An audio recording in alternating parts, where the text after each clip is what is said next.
আসসালামু আলাইকুম। শরীফ কিচেনে আপনাদের সবাইকে স্বাগতম। সঙ্গে আছি আমি ফয়সাল শরীফ। আজকে আপনাদের বানিয়ে দেখাবো পাকা আমের ম্যাঙ্গো বার। ম্যাঙ্গো বার বানানোর জন্য আমি বড় দুটি আম নিয়েছি এবং ছোট একটি আম নিয়েছি। এখন আমগুলোকে ভালো করে আমি ছিলে নেব। যেহেতু পাকা আমের ম্যাঙ্গো বার, তাই আমটা যত পাকা হবে তত ভালো হবে।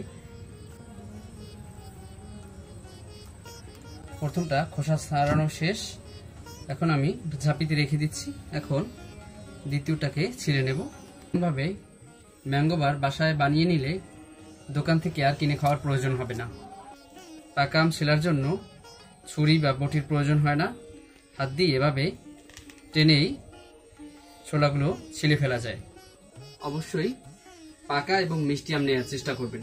মিষ্টি আম নিলে হয় কি, চিনির পরিমাণটা কম দিলেই হয়।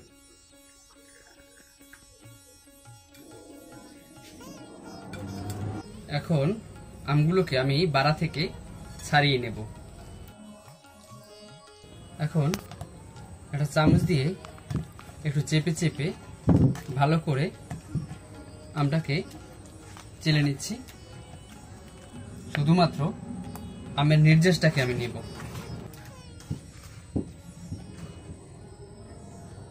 আমগুলো ভালো করে আমি চেলে নিয়েছি। এখন যে ছাবা ছাবা অংশটা আছে, আঁশের অংশ, এটাকে আমি আলাদা করে রেখে দিচ্ছি। এগুলো থাকলে ম্যাঙ্গো বার ভালো হতো না, তাই আমি এগুলোকে আলাদা করে রেখে দেব।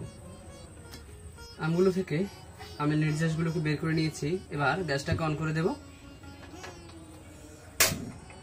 এখন একটা ফ্রাই প্যান বসিয়ে দিচ্ছি।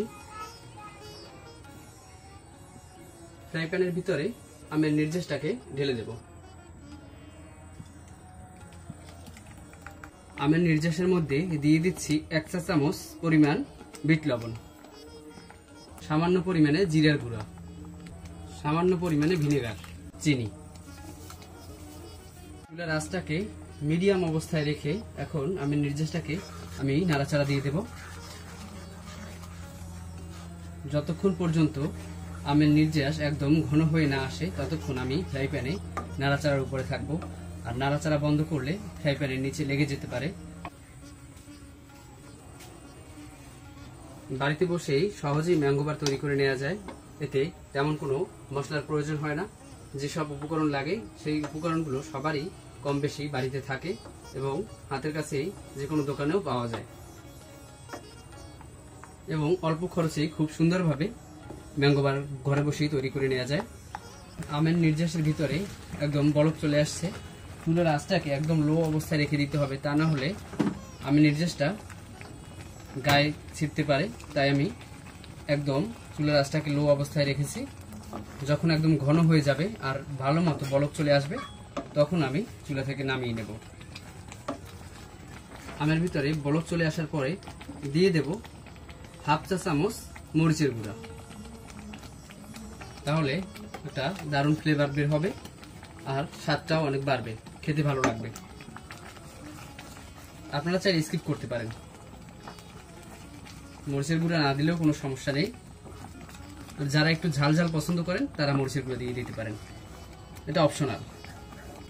একদম নাড়তে নাড়তে পুরো ঘন করে ফেলতে হবে, তত তাড়াতাড়ি শুকিয়ে যাবে। অনেকটা ঘন হয়ে আসছে। আর যদি আমি ঢেকে দেই তাহলে এটা শুকাতে অনেক সময় নেবে, তাই ঢাকনা না দিয়েই ভালো করে ঘন ঘন নেড়ে চেড়ে এটাকে শুকিয়ে নিতে হবে।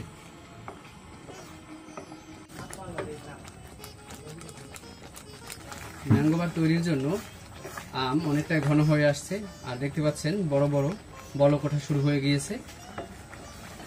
তবু আমি এটাকে আরো অনবরত নাড়তে থাকবো। এটা যখন একদম লাল হয়ে যাবে তখন আমি চুলা থেকে নামিয়ে নেব, তাহলে অল্পতেই শুকিয়ে যাবে।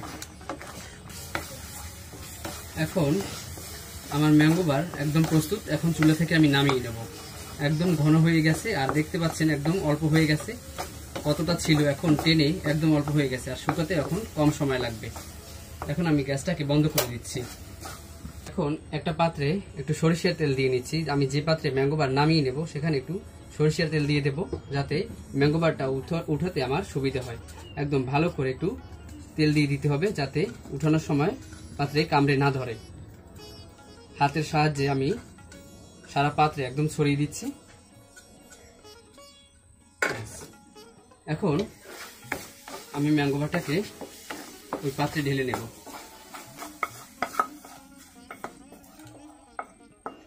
এখন চেরার সাহায্যে আমি এটাকে একটু ছড়িয়ে দিচ্ছি, পাতলা করে দেব যাতে তাড়াতাড়ি শুকিয়ে যায়।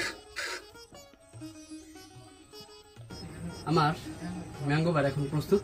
এখন আমি এটাকে প্রায় 2 ঘন্টার মতো ফ্যানের বাতাসে দিয়ে শুকিয়ে নেব। এখন আমি ফ্যানের বাতাসে দিয়ে দেব। প্রায় 2 থেকে 3 ঘন্টা ফ্যানের বাতাসে শুকানোর পর আমি ম্যাঙ্গো বারটাকে নিয়ে এসেছি। এখন এটাকে আমি একটু উঠাবো। একটা চাকুর সাহায্যে একটু আলগা করে দিচ্ছি, আপনাদের দেখানোর চেষ্টা করছি। দেখুন কত সহজে সুন্দর করে উল্টে ফেলেছি। এখন চাকুর সাহায্যে আমি একদম মাঝখান দিয়ে কেটে নেব।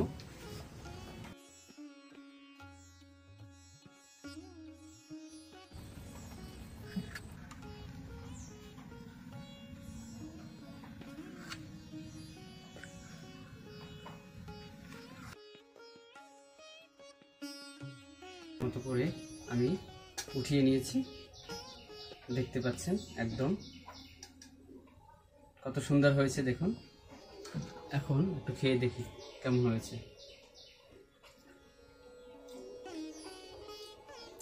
দোকানের ম্যাঙ্গো বারের স্বাদ অসাধারণ।